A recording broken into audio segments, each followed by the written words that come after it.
봅시다.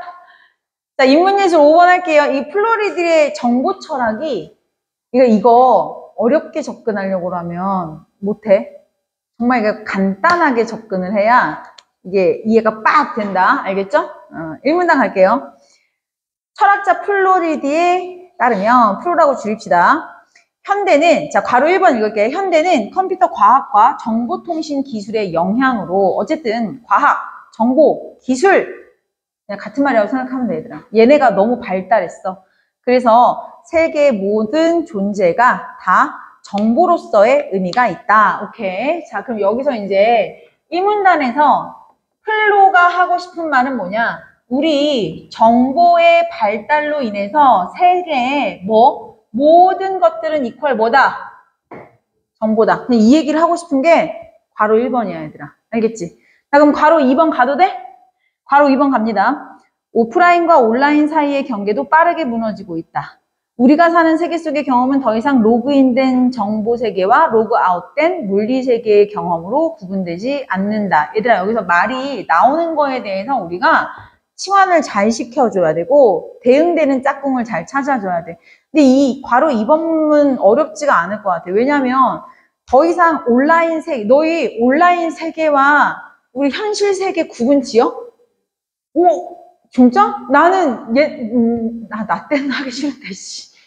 나 때는 했어. 나 선생님 중학교 때는 했던 것 같아. 선생님 중학교 때는 싸이월드도 있었지만 그때 한참 다음 메일이 처음 생겨가지고 나 중학교 때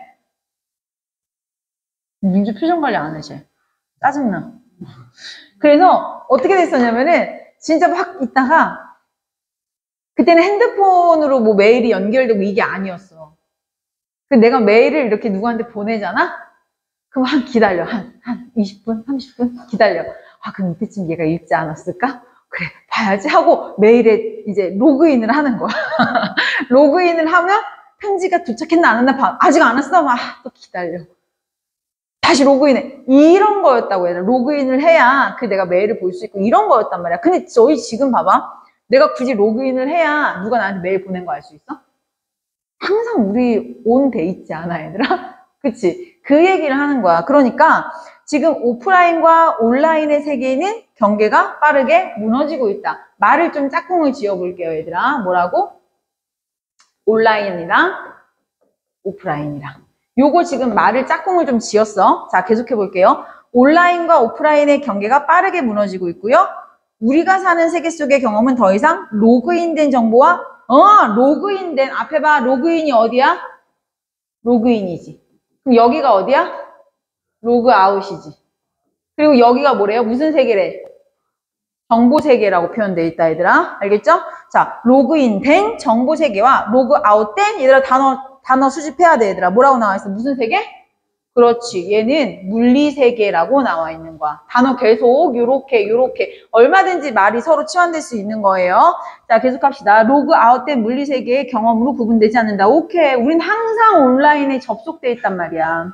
오늘날 우리의 물리적인 몸은 오프라인 공간에 있는 것 같지만 우리는 또한 데이터의 형태로 클라우드, 소셜미디어 공간에 존재하며 이거 다 이해될 거라고 봅니다. 스마트폰과 같은 휴대용 전자기기를 통하여 언제나 온라인과 연결되어 있다. 얘들아 지금 1번, 3번에서 하는 말 똑같은 말이지. 그래서 3번에서 하고 싶은 말이 뭐야? 세상 모든 존재는 뭐다? 데이터로서 온라인에 접속돼 있다고. 세상 모든 존재는 뭐다? 정보다. 이해됐어요? 괄호 1번과 괄호 3번은 똑같은 말하고 있는 거야, 지금. 이해됐니? 그래서 지금 괄호 2번이 도와주고 있는 거죠. 괄호 2번에서 뭐라고? 그래서 우리는 오프라인, 온라인 구분하지 못한다 라고 얘기하는 거죠. 이처럼 플로는요, 우리가 사는 생활 세계가 본질적으로 정보적인 속성을 지닌 곳으로 변화하고 있다. 오케이, 얘들아, 봐봐봐. 우리가 사는 생활 세계? 오케이, 앞에 봐. 생활 세계가 어디를 말하는 것 같아? 여기였을 거야, 아마. 근데 이제 플로가 얘기하는 건 뭐냐면, 생활세계는 그냥 여기야. 구분되지 않아, 얘들아. 이해됐어요? 요렇게. 그러니까 생활세계의 정보 속성이 여기가 아니라 여기로 변질되어 가고 있다라고 얘기를 하고 있는 게 요 1문단의 마지막.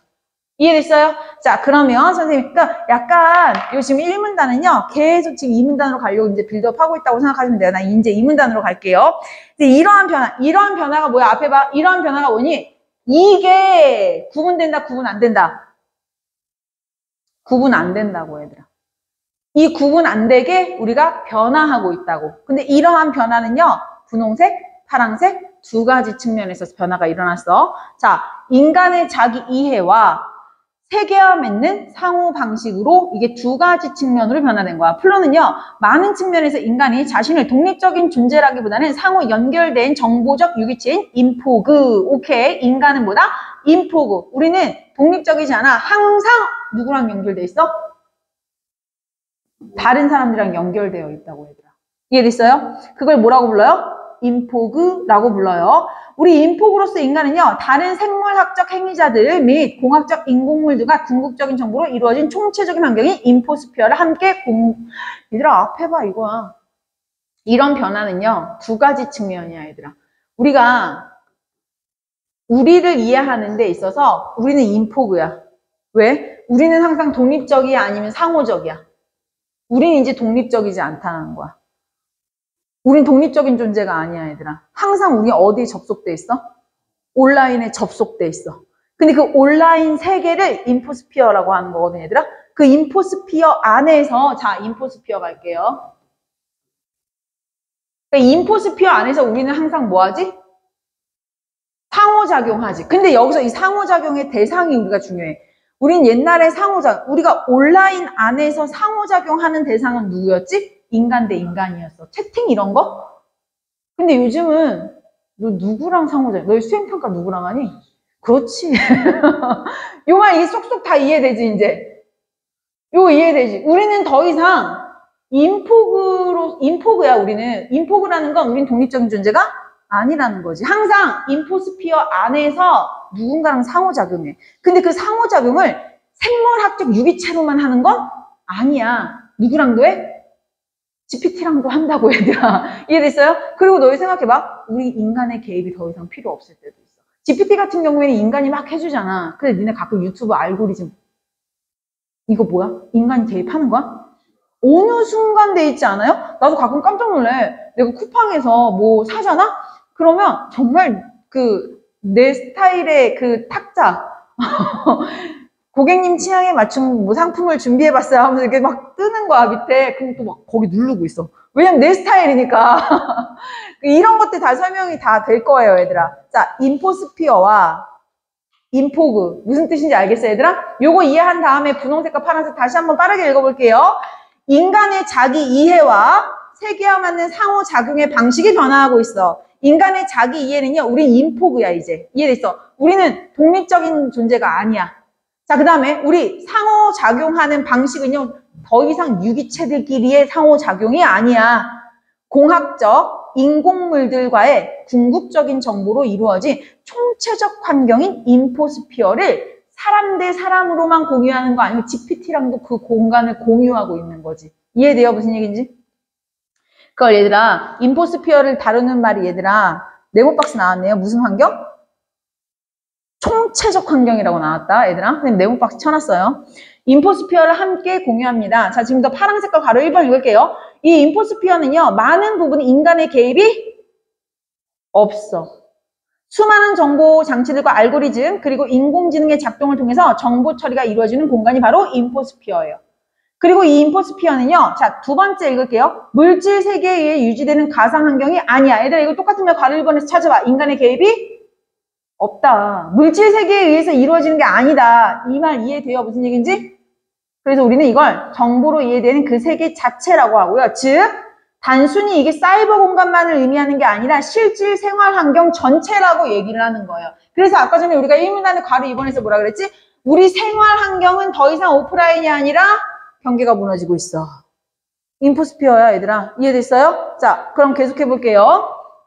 가로 3번. 인포스피어에서의 상호작용은 모니터나 키보드 같은 전통적인 장치들의 중요성이 줄어들고요. 터치스크린, 음성 면역, 제스처 감지, 위치 데이터 등을 통한 방식으로 바뀌어서 상호작용에 필요한 장치들이 점차 눈에 띄지 않고 소통할 수 있게 된 것이다.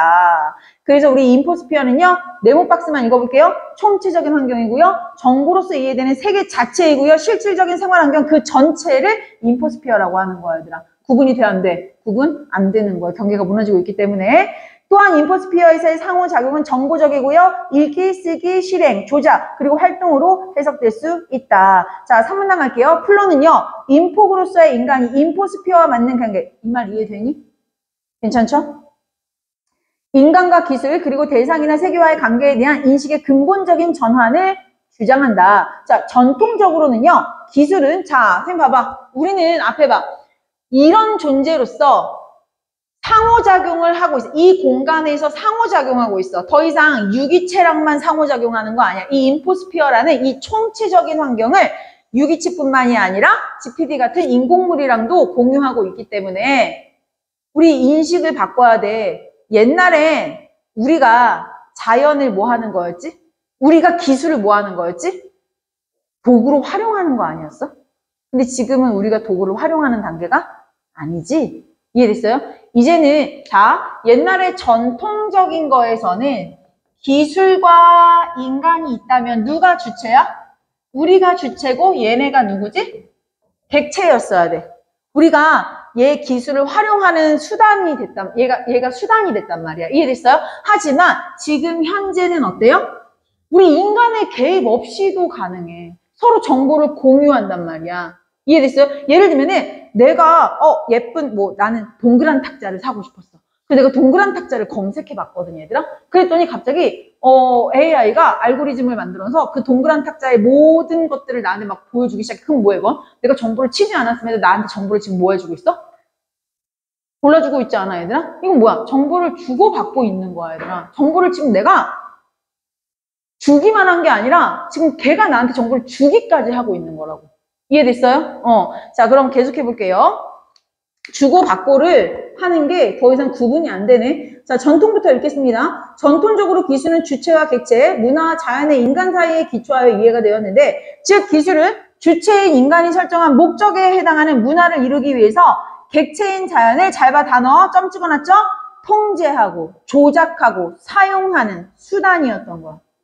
그러니까 객체라고 얘들아, 얘가. 이해됐어요? 그러나 정보통신의 기술 발달이 되어서 우리가 살아가는 실제 혹은 환경의 일부인 동시에 자기 이해 면에서도 정보의 생성, 관리 및 활용 등 핵심적인 문제로 만들었는데 그런 점에서 인간과 기술의 관계가 단순히 주체, 객체, 자연과 문화라는 이분법적인 구조를 통해서 이해될 수 없다는 점이 더욱 분명해지고 있다. 왜? 앞에 봐. 앞에 봐. 모든 것은 뭐야? 정보지. 그러면 얘도 정보고 얘도 정보야. 더 이상 주체와 객체 간의 관계가 아닌 거야. 얘도 주체, 얘도 주체가 되어 서로 정보로서 정보가 주고받게 되는 거지. 이해됐어요? 자, 그럼 계속 한번 해볼게요.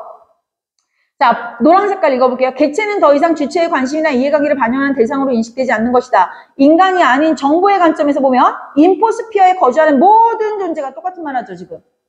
인포스피어에 거주하는 모든 존재자나 행위자 모두 동등하게 정보라는 면에서 어떤 물리적 차이도 없다. 인간은 다른 모든 존재들과 동일한 선상에서 정보적 대상으로 간주한 것이다. 이해됐니 얘들아? 더 이상 주체와 객체의 관계가 아닙니다. 자, 여기까지 내용 이해됐어요? 3문단까지? 자, 그러면은 4문단도요. 이제 우리 쉽게 이해할 수 있습니다. 자, 4문단 갈게요. 플로는요, 인포스피어에 거주하는 모든 존재자는 정보적 존재자로서 내재적인 도덕적인 가치를 지닌다. 선생님이 이걸 좀 두 개로 분리했거든요, 얘들아. 지금 회색깔 봐봐. 사실 색깔을 바꾸고 싶지는 않았지만 너희한테 조금 핵심적인 부분을 구분을 지어주려고 색깔을 조금 바꿨어요. 자, 봅니다. 플로는 인포스피어에 존재하는 모든 것은 내재적 가치, 도덕적 가치 다 지닌다라고 얘기한 거야. 얘들아 미리 좀 스포를 할게요. 뒤로 확 넘겨봐. 뒤로 확 넘겨. 회색 보여요? 회색? 바로 회색부터 읽어볼게요. 일단 내재적 가치는 결코 침해될 수 없는 절대적 가치야. 칸트는 이러한 가치는 존엄성이라고 불렀고 인격적인 존재인 누구만? 인간만. 차이점이지. 인간만이 존엄성을 갖는다고 했다. 그리고 칸트의 윤리학에서는 도덕적 행위자는 누구만? 인간만. 얘들아 이거 구분하기 되게 쉽지. 잘 봐. 지금 누가 나왔지? 플로가 나왔고요. 칸트가 나왔어. 지금 내재적 가치가 나왔고 또는 도덕적 가치에 대해서 얘기하고 있어. 플로는요. 모든 존재, 그 인포스피어에 존재하는 모든 존재가 동등한 정보로서 존재하기 때문에 얘네 다 내재적 가치와 도덕적 가치가 갖고 있다고 했거든. 근데 칸트는 누구만? 인간만 요거 있어 라고 얘기하는 거 어렵지 않아 얘들아. 근데 결론적으로 말하고 싶으면 저 회색깔 물결들인 거야. 물결들. 이해됐니? 근데 그 도중에 색깔이 칠해져 있지 않는 부분들이 말이 굉장히 뭔가 복잡다단하게 나와 있어서 어렵게 느껴지는 거야 얘들아. 이해됐지? 요거 중심 잘 잡고 한번 읽어볼게요. 처음부터 다시. 자, 회색깔로 돌아갑니다. 73페이지에 회색깔 다시 시작할게요. 이거 생각하고 읽으면 안 어렵다. 플로는요. 인포스피어에 거주하는 모든 존재가 정보로서 존재하고요. 그래서 내재적인 가치, 도덕적인 가치를 지닌다고 봅니다. 정보가 존재론적 범주의 핵심의 개념이 되는 것인데 이는 칸트의 입장과 대비된다. 당연히 대비되죠. 아까 얘기했죠. 칸트는요. 어떤 것이 갖는 가치를 그것이 수단으로서 갖는 도구적 가치와 목적으로서 갖는 내재적 가치로 구분된다. 그러니까 아마도 칸트는요. 기술이나 정보를 도구로 본 거지 얘들아. 인간은 그걸 사용하는 목적을 가진 존재로 본 거고. 여기 이해됐어요? 자, 그러면 도구적 가치는 어떤 것이 특정한 목적을 달성하는 수단으로 갖게 되는 상대적 가치이며 그것을 도구로 사용하는 행위자, 인간이겠죠. 이 인간의 관심이나 이해관계에 의존하는 우연적인 가치가 바로 정보인 거야. 쌤 봐봐. 내가 만약에 자 봐봐. 우리 사회지문 공부했던 거 기억나요? 제목도 기억 안 나. 뭐니? 채권의 수익률. 그 채권의 수익률 너희 지금 검색해볼래? 왜 지금 검색 안 해볼 거야? 필요해? 우린 행위자야. 우린 행위자로서 정보를 이건 칸트 입장. 정보를 검색할 때 우선순위가 정해진다라는 거지. 칸트 입장에서는. 이 행위자의 필요도에 따라서. 그때는 우리한테 그 정보는 어땠어? 매우 중요했지. 하지만 지금은 어때요? 중요하지 않지. 그 소리를 하고 있는 거야. 도구로 사용하는 행위자의 관심이나 이해관계에 따라서 그 정보의 내재적 가치는 우연히 결정된다고. 그 사람한테 그게 필요하냐, 안 필요하냐. 이해됐어요? 자, 이에 비해서 목적으로서 갖는 내재적 가치는 해당 존재자가 그 자체로 갖는 가치이기 때문에 결코 침해될 수 없는 절대적 가치. 얘들아, 내재적 가치, 절대적 가치, 그 가치를 존엄성이라고 부른대요. 앞에 봐요. 이 내재적 가치를요, 절대적인 가치라고 불렀고, 다른 말로 존엄성이라고 불렀네. 치환되는 말이라고 생각하시면 되겠어요. 그쵸? 헷갈릴 것 같으면 나중에 따옴표 같은 표시 해주세요. 자, 존엄성이라고 부르면 이거는 인간만이 목적을 가지고 있는 존재, 인간은 수단이 아닌 거야. 이해됐어? 목적을 가지고 있는 존재로서 그러한 존엄성을 갖는다. 얘들아, 존엄성을 갖는다. 다른 말로 바꿔봐. 내재적 가치를 갖는다. 절대적 가치를 갖는다. 이렇게 바꿔 읽을 수가 있겠죠? 이를 바탕으로 칸트의 윤리학에서는요, 도덕적인 행위자, 그러니까 도덕적 가치를 갖고 있는 거는 자신의 행위에 책임을 질 수 있는 존재이며 그 외연은 인격적인 존재로서의 인간만이 해당이 된다. 얘들아, 여기에 대해서 플로가 뭐라 그럴까? 아닌데, 우리 인포스피어를 공유하는 존재로서 수단이 되는 정보, 데이터들도 다 우리랑 동등한 건데 얘네도 내재적 가치 갖는데 라고 얘기하지 않을까? 뻔한 거야, 내용은 얘들아. 다시 돌아갑니다. 이제 그래서 다시 노란색 나올 거야. 플로는요, 이와 같이 칸트를 말하는 거죠. 칸트와 같이 우선성, 행위자의 우선성 봐. 인간만 내재적 가치 갖고 있어 라고 얘기하고 있는 윤리적인 반론을 전복한다. 뭐야? 뒤집는다. 자, 이제 했던 말 또 할 거예요. 그는 정보적인 상호작용에서 모든 정보적 존재들은 도덕적 행위의 전송자인 행위자나 행위의 수신자로서, 맞지? 우리는요, 데이터를 전송하기도 하고 받기도 한단 말이야. 이해돼요?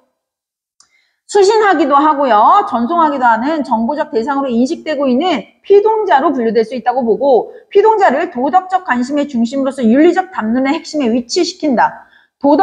도덕적 책임을 가질 수 있는 행위자의 관점이 아니라 여기 중요. 도덕적 책임을 질 수 없더라도 행위자에게 책임을 물을 수 있는 피동자의 관점에서 설명하려고 한다면 다 물어볼 수 있겠죠.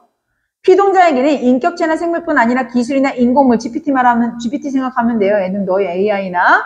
이런 플로는요, 칸트가 말하는 내재적 가치를 피동자 중심의 윤리학과 결합해서 그에 따르면 정보적 구조로 분석될 수 있는 모든 존재자는 도덕적 피동자로서 그 자체로 내재적 가치를, 얘들아, 말을 어렵게 했지만 결론적으로 이거와 똑같은 얘기야. 그렇지 않아요? 왜? 얘가 도덕적 책임을 질 수 없는 애들도 있지만 걔한테 도덕적 책임을 물을 수는 있거든요. 그 도덕적 책임을 물을 수 있다면 우리는 이 인포스피어 안에서 모든 존재는 동등한 주체로서 존재하기 때문에 괜찮아. 다 내재적 가치, 도덕적 가치 가질 수 있어. 라고 얘기를 하는 겁니다. 얘기하고자 하는 거를 확정해 놓으면은 얘네가 뭐라고 인문지문을 짓거려 놓든 간에 결과는 정해져 있는 거예요. 단지 있는 그대로 그것이 존재한다는 사실만으로도 그 본성에 적합한 방식으로 실존하고 있는 발전할 수 있는 권리를 갖는 것이다. 플로의 피동자 중심의 윤리학은 도덕적 행위를 갖는 주체의 관점이 아니라 행위로 인한 영향을 받게 되는 피동자의 관점에서 접근한다. 근데 우리는 피동자이기도 하단 말이야. 걔도 피동자이기도 하고. 이해됐어요? 이를 통해서 인포스피어에 거주하는 정보적 존재는 최소한의 존중과 보호를 받을 자격이 있고요. 지금까지 도덕적 공동체에서 배제되었던 모든 종류의 존재들이 도덕적으로 유의미한 존재가 될 수 있는 중요한 가능성을 열어놓은 것이다. 라고 얘기하면서 끝나는 질문이었어요. 여기까지 내용 이해됐니? 자, 그러면 선생님이 얘들아 문제도 별로 안 어려웠어요. 자, 우리 1번 문제로 가볼게요. 자, 1번에서 답으로 바로 갑시다. 인포스피어에서의 상호작용은 읽기, 쓰기 및 실행 조작. 야, 이거 근데 이 문단 맨 마지막 줄에 바로 있잖아. 그치? 이거 그냥 본문 복붙 선지예요. 알겠죠? 네. 나머지 해석하지 않을게요. 뒤쪽으로 넘어갑니다. 2번 갈게요. 2번의 정답 바로 3번 가겠습니다. 정보통신 기술이 세계의 중심이 되어서 인간을 통제하고 조작하는 공간이다라고 했는데 아니지 얘들아 이거 누가 누구를 통제하고 조작하는 거 아니라 그랬잖아. 다 동등한 위치에서 하는 거. 이해됐어요? 공유하는 거. 자, 그 다음에 3번 갈게요. 3번의 정답은 1번인데 일단 읽어보도록 할게요. 보기 박스 가겠습니다. A 회사는 인공지능 관련 기술을 비롯한 각종 정보통신 기술을 활용해서 사업 내부의 직원들만 이용할 수 있는 무인 편의점을 설치해서 운영 중이래. 각 직원은 스마트폰에 설치한 앱을 통해서 얘들아 앱을 통해서 관심 분야를 설정해놨다. 그럼 이건 지금 항상 온라인 거기 로그인 돼 있다는 거네. 인공지능은 직원이 설정한 관심 분야 구매 패턴을 고려해서 스마트폰으로 개인에게 맞는 상품을 추천한다라고 얘기했으니까 인간의 별도의 개입 없이 얘가 지금 스스로 해주는 거네. 그죠? 그리고 같은 인포스피어 안에 있는 존재들이네 이거는. 이 인공지능도. 그죠? 그럼 얘들아 여기서 너희가 간과하면 안 되는 거. 이 인공지능도요. 인포스피어 안에서 우리와 상호작용하는 인공물이니까 얘도 인포그네. 우리만 인포그가 아니야. 얘도 인포그인 거야, 얘들아. 이해됐니? 자, 계속할게요.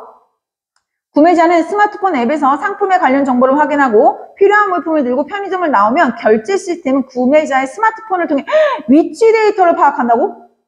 봐봐. 별도의 우리 인간의 개입이 있어, 없어? 없다, 얘들아. 그지?